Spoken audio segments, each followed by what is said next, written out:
Hello Iris. Coucou Salomé. Ça va? Ça va et toi? Ouais, je suis ravie d'être venue pour un épisode de...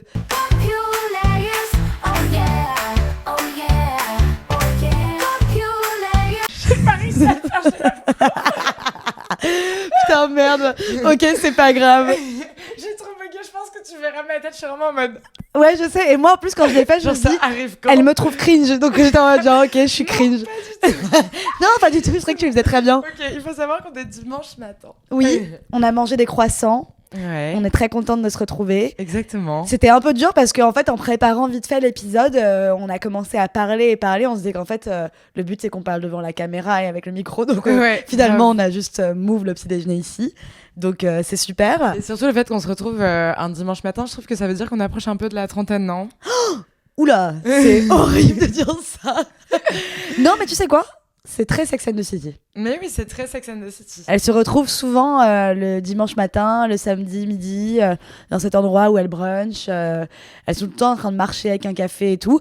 Et d'ailleurs, on va commencer à parler de cette deuxième saison. Quel plaisir de la regarder à nouveau, sous un nouvel œil, peut-être plus analytique cette fois-ci. Ce que j'aime bien, avant qu'on rentre dans le détail, c'est que cette saison, elle commence vachement par un truc de être célibataire et avec ses amis. Elles sortent, elles s'éclatent, et il y a Ouais, c'est vachement ce vrai. truc où là tu les vois en groupe en train de kiffer la vie new-yorkaise sur laquelle je pense que on a toutes fantasmé pendant des années, peut-être un New York qui n'existe plus en fait, mais elles kiffent dans les rues de New York, dans les boîtes, elles vont en soirée, voilà, ça a l'air d'être génial. Ouais, grave. Donc voilà. Il y a la scène un peu underground de New York avec tous les corps qui s'agitent, genre Ouais. dans les clubs et tout, c'est méga stylé en vrai. C'est trop sympa. Et du coup, Carrie commence cette saison célibataire parce qu'elle vient de se séparer de Big. Ouais, bah on finit la saison 1 avec Carrie qui demande à Big de lui dire qu'il l'aime et il ne le fait pas, il part et du coup on se réveille saison 2 et on retrouve une Carrie vraiment en pleine rupture. Un gros chagrin d'amour. En gros chagrin d'amour, donc vraiment elle est grise, elle se maquille plus, même son blond est plus terne, on sent, enfin en tout cas tout est montré pour Son dire blond est plus terne. quand tu es en rupture ton blond est terne. Oh, meuf, quelle horreur. Non mais vraiment on sent qu'elle fait que en gros fumer des clopes et qu'elle est au bout de sa life. Ouais. Et au bout d'un moment ses copines lui disent Carrie non mais là ça suffit, genre il faut sortir. Réveille-toi, ouais. Et du coup, elle décide d'aller à un match de baseball. Ouais. Et c'est vraiment une scène iconique dans Sex and the City. Parce que, en tout cas, c'est l'une des images, les 4 les plus connues. Ah ouais. Ouais, tu vois, elles sont au match de baseball. Donc, c'est Miranda qui est fan de baseball. Elle est à fond, c'est un peu la geek, comme d'hab. Elle est trop contente de les emmener.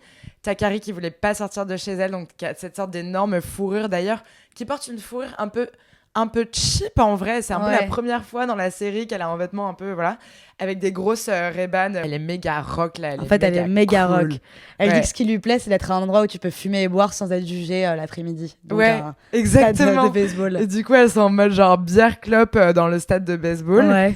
Et après, t'as Charlotte et Samantha qui sont là aussi. Et en fait, à ce moment-là, elle pense que vraiment rien ne va la sortir du fond du trou. Et en fait, d'être avec ses amis, d'être avec ses copines, elles se mettent à rire ensemble, en fait, à passer un super moment. C'est la première fois que tu la sens rire, ça te fait du bien. Et on vient après un moment où elle se sent pousser des ailes. Et elle va en fait aller demander son numéro au plus beau joueur de baseball, genre le nouveau mec méga prometteur. Miranda, elle est en mode ce mec c'est la star du baseball, Carrie, et tu vas lui demander son num et en plus il te le donne. Alors que Carrie, au début de l'épisode tu la vois vraiment, elle est dans le noir, elle est dans le profond, et là tout d'un coup elle se sent pousser des ailes et elle y va, elle lui demande son num. Ouais, elle dit je vais l'inviter à la soirée Marc Jacobs. Exactement. Et vraiment en mode je m'en fous. Et c'est marrant, c'est ce côté de rupture. En fait, je crois que tu t'en fous tellement que t'es là et t'es en mode prêt à tester les trucs que t'aurais pas testé si t'es juste normal, genre. Exactement. La question que je te pose, c'est est-ce que tu penses que en fait une rupture, ça permet de se faire pousser des ailes? Bah, je pense que quand t'es en chagrin d'amour, t'es en état d'urgence dans ton corps, en fait. Tu penses constamment à la personne. Je trouve que les soirs, c'est encore plus dur. Qu'est-ce qu'elle fait? Où est-ce qu'elle est? sais pas, est-ce qu'elle s'amuse, enfin voilà.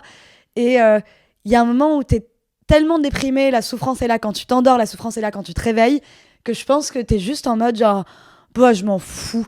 T'as un côté, comme ton ego est tellement abîmé, t'es là en mode genre, ah mais je m'en fous. Et du coup, quand elle va demander à ce joueur de l'accompagner à la soirée Marc Jacobs, elle est vraiment en mode genre, mais si je me fais recaler, mais je m'en fous, c'est rien par rapport à la souffrance que je connais déjà. Et du coup, je trouve que t'as vachement ce truc. Et aussi, je trouve que le chagrin d'amour, comme beaucoup de chagrins, mais aussi en fait en partie comme le deuil, parce qu'en fait le chagrin d'amour et le deuil vont se rejoindre, je trouve, sur pas mal de points. C'est aussi un moment où tu te réinventes. C'est un peu comme si t'enlevais ton ancienne peau, parce qu'en fait t'es en train de renaître après cette horrible souffrance. Tu ne peux plus exister comme la personne que t'étais avant, parce que t'as connu cette souffrance et t'as connu cette vie avec l'autre. Et que là, du coup, t'arrives et que tu dois en fait te réinventer dans un monde où tu peux exister sans l'autre. Exactement. Donc je pense que voilà, t'es Ouais, beaucoup c'est plus, ça. En fait, il y a un côté survie. Il y a un côté... tu dois te réinventer parce que tu dois aussi...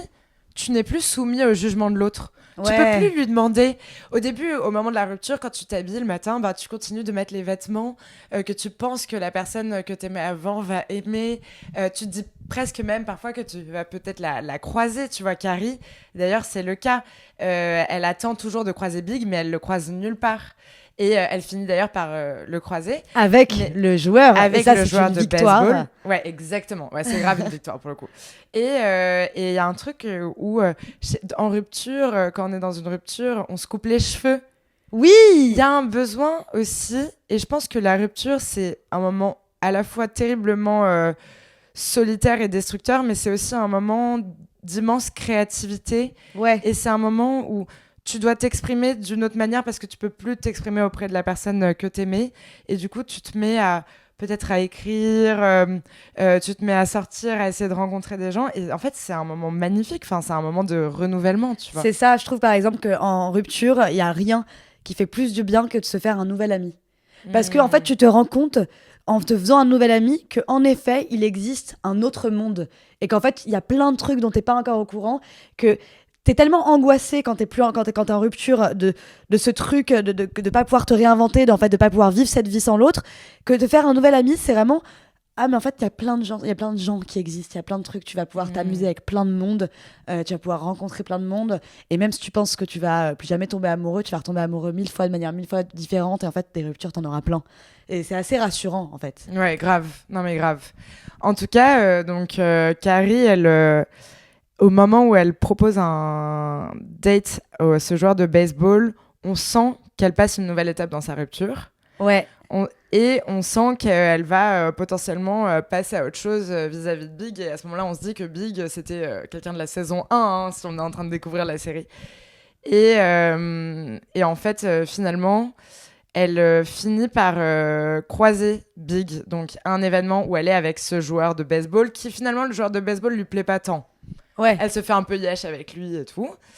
Mais bon, ça reste quand même the beau gosse. Et en plus de ça, vu que les deux ils sont un peu fame, Carrie et le joueur de baseball, il y a un article Dans le qui sort journal. dans le journal en disant Carrie Bradshaw is dating this guy. Donc ça, c'est le rêve. Enfin, quand t'es en rupture, le fait de pouvoir tenir informé ton ex Mais quel rêve de ta relation amoureuse, ouais, c'est un peu le rêve, tu vois. Mais genre, oui, mais quel rêve. Et pourquoi est-ce qu'on a ça? Pourquoi est-ce qu'en fait... Parce que c'est pas sain. Non, c'est Mais pas ça. Par exemple, j'ai l'impression que tout le monde a ça. Bon, alors sinon, je suis juste en train de me ficher de malade. Non, Mais je pense que tout le monde l'a. j'ai l'impression que, par exemple, tout le monde a envie de croiser son ex en étant très, très beau et très, très bien dans sa peau. Mais pourquoi? Parce que, en fait, on n'est plus amoureux de... Mais en fait, pourquoi on a envie de les croiser en étant the best version of myself? Pourquoi on a envie de leur donner ça? C'est un peu, en fait, limite sadique, parce que parfois, on est vraiment passé à autre chose, mais on a envie qu'ils nous voient. On a envie qu'ils se disent « Ah, putain, merde !» Genre, je sais pas pourquoi. Bah, vu que quand on est en couple, on a envie de se sentir toujours beau face à notre partenaire et on a envie de toujours lui plaire, je pense qu'on a simplement envie de continuer à leur plaire. Ouais. Parce qu'il y a des gens qui disent que c'est pour dire « Regarde à côté de quoi c'était passé ». C'est sûr que quand la rupture, elle a été difficile et que tu t'es senti mal, t'as envie de le croiser sous ton meilleur jour. Ouais. Mais parfois, la rupture, elle s'est même pas forcément passée mal. Mais tu veux que la personne en face, elle continue d'être hypée par toi. Tu veux Juste continuer un petit d'être sa ça. préférée. Juste un petit kiff, juste un truc comme ça. Et c'est fou parce que c'est des sujets dont on parle tout le temps. Et ça me fait penser à un truc dans ce même épisode où en gros, du coup, elles vont se retrouver en train de bruncher toutes les quatre. Et elles vont encore parler de mecs. Samantha va parler de ses problèmes avec son mec. Charlotte aussi. Et en fait, Miranda va péter un câble et faire une intervention et dire, mais en fait, vous en avez pas marre de parler tout le temps de mecs, de relations, de ruptures, de je sais pas quoi. Enfin, je comprends pas pourquoi est-ce qu'on passe notre temps à parler de mecs. Et il y a deux trucs, j'ai l'impression qu'il y a deux trucs là-dedans. Il y a déjà le fait qu'elle parle tout le temps de la même bulle de sujet, donc relation mec. Et en plus, Miranda, elle est très énervée parce que il s'agit de mecs et que c'est des femmes. Il y a un côté assez féministe là-dedans, en mode pourquoi est-ce qu'on parle autant d'eux alors que nous, on est des femmes et qu'on est des femmes fortes. Et pour le coup, en revoyant l'extrait, j'ai vu un truc que je n'avais jamais vu avant. Je pense qu'il y a une petite part. Bon, en fait, peut-être que tout le monde l'a vu et que juste j'avais jamais cramé. Mais je pense qu'il y a une part de jalousie chez Miranda à ce moment-là. Parce que déjà, Carrie a eu les couilles en fait d'aller demander à ce joueur un date, ce que Miranda a jamais été capable de faire. Et Miranda fuit ses ex et même dans le même épisode se cache quand elle croise son ex dans la rue. Donc il y a ce truc en fait, elle pète un câble. Mais moi j'ai envie de te poser la question, est-ce que tu trouves que on parle tout le temps de relations amoureuses, de mecs, de rupture? Est-ce que tu penses que c'est un truc qui est plus propre aux filles qu'aux mecs? Ouais. Ok, mon next sujet. Non, mais clairement, je pense que entre filles, entre femmes, on met souvent l'amour au centre. On en parle énormément. C'est un sujet qui nous anime. Entre mecs, je pense que tout ce qui touche un peu plus aux sentiments, et c'est pas un cliché, j'ai eu cette conversation en sortant d'un concert l'autre jour avec un garçon qui me disait que il avait du mal à se confier à ses amis sur le fait qu'il ait des sentiments pour une fille, qu'il a été en rupture, qu'il était mal, etc. Entre filles, on aime en parler, on aime en décortiquer parce que malgré nous, même si c'est pas forcément ce que nos parents nous ont appris parce qu'on vient plus de cette génération, mais parce qu'on a grandi avec cet imaginaire qu'on finirait avec quelqu'un, avec une famille, et donc c'est comme une quête constante en fait. Je pense qu'on en parle encore entre nos amis. Et je pense, comme Miranda, que c'est vrai que potentiellement, je pense que ça empêche le fait d'avoir toujours les mêmes sujets de conversation avec nos amis, de parler beaucoup de ça, et pas forcément assez de travail, de nos carrières, comme pourraient faire les garçons, et bien potentiellement, je pense que ça participe à reproduire ces rapports de pouvoir entre les femmes et les hommes. Je pense que, Ouais. en fait, ça nous bloque aussi ça nous empêche de dire « Ah, mais je suis sur ce projet, mais en fait, tu connais telle personne, mais on pourrait faire ça. » On le fait quand même, mais je pense que ça nous empêche d'aller aussi vite, peut-être, que les mecs qui vont parler peut-être que de leur taf, de leur projet, de machin. En fait, les mecs, Tu ils penses rentrent pas. Ouais, je pense grave. Et en plus, je pense que les mecs ne rentrent pas en fait autant dans le vif du sujet que nous. Parce que du coup, hier, je posais cette question à mon copain. Je disais, est-ce que tu penses que c'est une vraie différence homme-femme? Et il disait, bah non, nous aussi, on fait que en parler. Mais en fait, je me dis, peut-être que eux, ils en parlent plus en mode genre. Ah, elle est trop dark cette meuf. Ah, elle est trop stylée cette meuf. Ah, putain, bref, genre, juste fact. Alors que moi, je suis en mode genre, ah, il est trop stylé ce mec, je me perds dans le reflet de ses yeux. Quand je pense à ce qu'il pense la nuit, ça me donne envie de pleurer. Enfin, tu vois, on va beaucoup plus rentrer dans les trucs. Malade. En mode, On te on va parler tous de les sentiments. détails. On est en mode Montessori, en fait, nous. Ouais. On est en mode genre, on parle grave de nos trucs, tu vois. Et c'est vrai que t'as raison. Peut-être que aussi, c'est un peu les premiers sujets sur lesquels on ose prendre la parole entre amis, alors que. Genre, on va moins être dire en mode ok, j'ai envie de gagner tout le terrain professionnel, d'être ça, de faire des trucs comme ça et tout. Enfin, on va être beaucoup moins. On va beaucoup plus oser en fait parler de ça. C'est des trucs Mais- qu'on va beaucoup plus bond. Mais parce qu'en fait, j'ai l'impression aussi que on parle moins de nos accomplissements ou de choses comme ça, parce que entre filles, il y a un truc de jugement. Exactement. Et c'est un truc un peu qui vient de la relation parfois mère-fille, tu vois, cette idée de toujours, en fait, s'inquiéter pour l'autre et projeter qu'il y a une forme de danger, par exemple, nous, on crée ce podcast et j'ose même pas trop en parler parce que je vais avoir hyper peur de ce que... J'ai pas envie de savoir ce que les autres en pensent, en fait. J'ai ce truc de... Quand j'en parle, et ben en fait, l'avis des autres, et ben ça, tout d'un coup, ça m'angoisse. C'est pas forcément ce que je pensais. Et je pense qu'il y a un truc où, entre filles, on n'arrive pas trop à se dire les choses sans s'inquiéter. Genre, mais t'es sûre, mais tu vas le faire comme ça, mais moi, je pense que tu devrais le faire comme ça, et plutôt comme ça. Oui, et du c'est coup, vrai. on évite un peu ces sujets-là, Mais tu même, vois. je trouve, quand on essaye de se revendiquer entre potes et genre qu'on dit, ok, bah, je vais faire ça et c'est trop bien et tout, il y en a beaucoup, et on en fait partie tous les deux, sont en mode you go girl, en mode girl boss et tout. Et à la fois, même si je le pense, il y a une certaine revendication dans mon propos. Oui, En bien mode, sûr. dis ce que tu veux, girl boss, vas-y, let's go. Pour essayer de casser ce truc, mais je le sens qu'il y a une Ouais. revendication dans mon Oui, propos. je me force toujours quand je soutiens mes copines, même si ma première pensée est un jugement, à ne pas le dire parce que je sais que c'est mon propre jugement. Genre vraiment, je fais grave des efforts sur ça. Ouais, c'est ça. Et pour en revenir à Miranda, en effet, toi, tu identifies une forme donc de jalousie quand elle dit à ses copines j'en ai marre que vous parliez que de mecs, etc. Parce que, en fait, Miranda, c'est la première fois là qu'elle se lève et qu'elle pète un câble, mais ça fait déjà du coup 2 saisons qu'on voit Miranda se sentir mise de côté. Et c'est un truc, je pense, qui est dans toutes les relations entre copines, une sorte de compétition qui est installée de manière en fait, inévitable. Certaines personnes ont des insécurités et se sentent mises de côté. Et il y a plusieurs épisodes. Il y a un épisode dans la saison 1 où toutes les copines disent avec qui t'aimerais faire le plan à toi, et ils lui proposent pas elle, et elle comprend pas pourquoi elle n'est pas choisie, elle. Et ensuite, dans cet épisode, ou dans la saison 2, t'as Carrie qui lui dit oui, moi je vais aller demander le numéro au mec du baseball, et elle est en mode mais pourquoi t'y es allée, mais ça Ouais. devait pas être comme ça, mais c'est pas toi Carrie Bradshaw, mais il est trop stylé lui, etc. Et en fait, elle est encore mise de côté. Et une autre fois même, elle invite un pote à elle à dormir chez elle dans la saison 2 et une architecte, ils ont un coup de foudre. Et elle fait un date avec eux, elle se sent mise de côté et elle dit à Carrie mais c'est pas normal, mais en fait pourquoi je lui ai proposé de venir déposer ce tabouret, il aurait dû m'aimer moi. Et en fait Miranda, moi je pense que c'est une meuf qui comme on disait, Miranda c'est une brate. Et c'est une fille qui ne correspond pas, quand elle rencontre des garçons, forcément directement à leurs critères. Et eux ne correspondent pas aussi, hein, parce qu'elle est exigeante, mais dans un très bon sens. Et elle ne trouve pas, elle trouve pas trop d'intérêt dans les relations. Elle trouve souvent ça chiant et futile. Et elle se lasse très vite. Et en fait, elle les trouve jamais à hauteur d'elle. Et en fait, je pense que du coup, Miranda, elle a ce truc de... Elle se retrouve pas dans ce monde-là. Elle se retrouve pas dans ce monde-là et pourtant elle s'en plaint. Et moi, Miranda, j'ai l'impression que c'est comme une pote en fait et que j'ai envie de lui dire en fait, tu ne te jettes pas à l'eau et tu te plains. Mais tu te jettes pas à l'eau, tu ne te donnes jamais les moyens que ça arrive. Par exemple, quand elle rencontre Steve, ça se passe mais merveilleusement bien, c'est exceptionnel.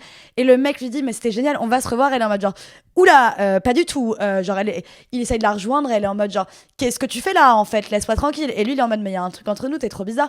Et là elle se dit ah oui peut-être que je vais aller le rattraper sous la pluie dans la rue, lui dire qu'en fait ok let's go, mais en fait elle se donne pas les moyens jamais en fait. Et après en fait elle est saoulée. Ouais, mais après, moi, je trouve que Miranda, elle est... Ouais, c'est celle de nos copines qui est vachement sur la retenue, qui est tout le temps en train de reculer, qui pense tout le temps qu'il y a quelque chose de terrible qui va arriver, et du coup, elle se protège constamment. Ouais. Elle est plutôt... En fait, elle est très, très, très pragmatique, très terre à terre, elle se laisse pas l'espace de rêver. Mais surtout Miranda, désolée là, elle a un peu bon dos aujourd'hui, mais genre vraiment, je suis désolée, elle m'énerve parce que je trouve que sous un masque de je suis au-dessus de ça, ça ne m'atteint pas, moi mes objectifs et mes pensées sont plus hautes que ça, en fait c'est juste de la peur, elle se jette pas à l'eau. Bien sûr. Et ça me saoule, je trouve qu'elle est inhibée en fait, Miranda. Bon, elle finit quand même par trouver sa route. Oui. Et un des moments où on sent que Miranda est saoulée, mais en vrai cette fois-ci c'est vraiment à juste titre. Miranda commence à dater un mec et ça se passe méga cool. En fait, ça y est, elle est un peu dans sa relation d'intello dont elle rêve. Le mec, il a fait Harvard, elle la rencontre à une réunion d'anciens élèves. Ils font que parler de trucs hyper deep. En mode, pourquoi les documents... Enfin, il parle d'un film sur la Shoah ou d'un documentaire sur la Shoah. Il est en mode, les fictions ne pourront jamais exprimer la réalité, etc. Ils sont dans un débat infini. Et là, elle est en mode genre... ok, baise-moi, tu vois. Et en fait, ils arrivent chez lui, tout se passe bien. Et il allume la télé et il met un gros porno. Genre, trop bizarre. Et l'épisode est sur l'infidélité et la tromperie. Et en fait, elle se dit... mais en fait, je crois qu'il est presque en train de me tromper avec ces meufs qui sont à la télé. Et à chaque fois qu'ils recouchent ensemble, il remet la télé et il dit « Mais moi, c'est mon kiff. » Et à la fin, elle lui dit « Dégage, en fait, je veux pas de toi. C'est trop bizarre ce que tu fais. » Et il dit... elle dit « J'ai l'impression que tu les préfères à moi. » Et lui il dit « Bah en fait, je les ai connus depuis plus longtemps que toi. Enfin, je regarde ce porno depuis toujours. » Mais ça m'a fait penser, j'ai fait un peu le parallèle de... en fait, dans un couple, le besoin de tout le temps être distrait par autre chose. Le fait de ne jamais être concentré sur son partenaire. Et particulièrement là, c'est avec un écran. Le fait que les écrans remplacent un peu les moments intimes à deux. Je sais pas ce que t'en penses. Bah, moi, j'ai jamais été dans cette situation-là, mais moi, je trouve que déjà, moi, ça me fait penser à un autre truc. Bon, j'y passe 2 secondes, mais il y a vachement cette question quand t'es en couple avec quelqu'un, c'est est-ce que tu continues à consommer du porno? Et en fait, je trouve ça très sain de continuer parce que c'est normal, c'est un truc, je pense, assez normal. Tu vas pas demander à quelqu'un qui le consommait avant d'arrêter brutalement parce qu'il est en couple. Mais en effet, tu as cette question d'écran dans les moments d'intimité. Et là, on parle pas que dans la chambre. Je sais pas pourquoi j'ai parlé comme ça, dans la chambre. Mais je veux dire, oui, quand tu es seul, en fait, surtout, je pense, quand tu emménages avec quelqu'un, là, c'est beaucoup plus dans des questions d'habitude. Je pense que l'écran peut être une grande menace parce que ça peut casser en fait ce réel lien. Donc par exemple, je trouve que c'est important quand tu dînes avec quelqu'un, mais en fait, à vrai dire, que ce soit ton mec, ta meuf ou même ton ami, c'est important de pas avoir le téléphone à table, de regarder. En fait, de base, c'est une règle de politesse, mais en fait, c'est tellement important parce que comme ça, tu peux te concentrer vraiment sur la conversation, quoi. Et t'as pas l'impression qu'aujourd'hui, il y a des couples qui se construisent aussi sur un rythme comme ça de on se retrouve et on va regarder une série et en fait on parle pas tellement et en fait dès qu'ils sortent dehors et qu'ils vont au resto, ils se retrouvent un peu dans le blanc des yeux et ils ont construit cette relation un peu chez les uns chez les autres. Et je suis tellement d'accord. C'est vrai que c'est le problème de routine du couple et en effet t'as beaucoup moins cette conversation. Mais d'ailleurs en fait juste là je trouve que ça va parfaitement avec un extrait dont je veux parler qui me fait trop penser à ça. Charlotte sort avec un mec. Et en gros, toutes ses potes au début lui disent ah bah en fait le mec il est dingue niveau cul, enfin c'est connu dans New York que le mec est trop stylé. Et du coup Charlotte rentre avec ce mec. Au départ elle est en mode quoi, mais pas du tout, mais pourquoi vous parlez comme ça? Elle rentre et c'est absolument exceptionnel. Ils ne font que ça, c'est génial, mais vraiment, mais elle est fanatique. Et en fait, au bout d'un moment, ses copines lui disent mais est-ce que vous sortez, est-ce que vous parlez, est-ce que vous allez au restaurant? Parce qu'elle est en mode ça se passe super bien et elle dit à ses copines he might be the one. Genre, c'est voilà, c'est vraiment, mais c'est génial, on a construit ce truc. Eux, du coup, c'est pas une série, c'est qu'ils couchent tout le temps ensemble. Et ses potes lui disent, mais en fait, allez au restaurant, parlez, là, c'est pas possible. Enfin, vous avez que une relation sur une mono-activité, en fait. Et ils sortent au resto, et en fait, ils ont rien à se dire. Et t'as vraiment ce truc de putain, en fait, on a concentré notre truc sur une simple activité et en fait, on se parle pas et tout. Et c'est à quel point, en fait, elle est capable de faire des espèces d'arrangements avec elle-même pour se dire que ce couple va tenir, alors qu'en effet, il n'y a pas de conversation et qu'il n'y a pas de réel moment d'intimité. Mais oui, mais tu sais que j'ai appris récemment que, par exemple, Netflix and chill, ça voulait dire, en fait, coucher ensemble. C'est pas vrai? Ouais, apparemment. Enfin, c'est genre, tu peux me rejoindre pour un Netflix and chill et ça veut dire un peu, genre, tu peux me rejoindre pour... avoir des rapports. Et en fait, c'est pas c'est vrai. Exactement le même sujet. C'est est-ce que en fait tu peux tomber amoureuse sur un principe de en fait juste partager un moment intime et physique avec quelqu'un, que ce soit se poser sous la couette pour regarder des séries et faire ça tous les soirs et en fait du coup t'as juste une présence avec toi, ou que ce soit avoir le meilleur sexe de ta vie comme Charlotte, tu vois. Ouais. Est-ce que en fait on en est venu à ça ou est-ce que c'est de l'amour réel quand tu partages pas... Quel est le pourcentage pour toi de quoi d'importance entre le sexe et l'intellect Bah écoute, en plus à un moment elles en parlent parce que je sais pas, je crois que elles sont en train de faire un footing et Miranda et Charlotte et Carrie croisent un mec qui dit à Miranda mais tu m'as jamais rappelé, c'est un ophtalmo assez successful. Et Miranda disait en gros le sexe était pas dingue avec lui, mais Charlotte lui disait mais tu te rends compte du nombre de chances que tu auras dans ta vie de sortir avec un ophtalmo, enfin c'est exceptionnel, le mec est exceptionnel et tout. Et en fait c'est horrible parce que voilà, le sexe c'est pas dingue. Et d'ailleurs Samantha elle rencontre le même problème aussi au début de la saison 2. Elle est avec quelqu'un où le sexe est vraiment problématique, mais pourtant il est génial. Donc oui, à quel point c'est important. À quel point je comprends qu'il y ait des relations où c'est pas le main truc, mais je pense qu'il y a quand même une part d'importance. Oui, bien sûr. Mais il y a C'est ce qui différencie de l'amitié quand même de l'amour. C'est quand même voilà, c'est ce que ça. j'allais dire. Il y a des gens qui disent, en fait, si ça se passe pas bien sexuellement, moi j'ai des potes, j'ai pas besoin. Bah ouais. Et d'un autre côté, je mettrais quand même, on va dire, l'intellect en priorité. Bien tu vois. sûr, parce que t'as un côté de partenaire, t'as quand même ce truc d'intimité. En fait, oui, ok, si c'est super quand on couche ensemble, mais qu'en fait, on se fait chier comme des rats morts quand on est face à face, Bien c'est horrible. sûr. Mais alors moi, je dirais que c'est 70-30.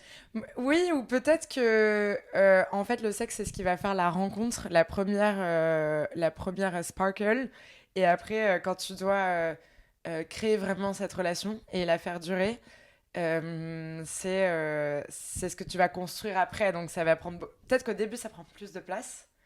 On va dire que peut-être qu'au début c'est 70% et au fur et à mesure ça réduit, même si ça reste présent. Je dis pas qu'on arrête de le faire. Mais on construit quelque chose autour qui est beaucoup plus important et qui est beaucoup plus lié à la personne.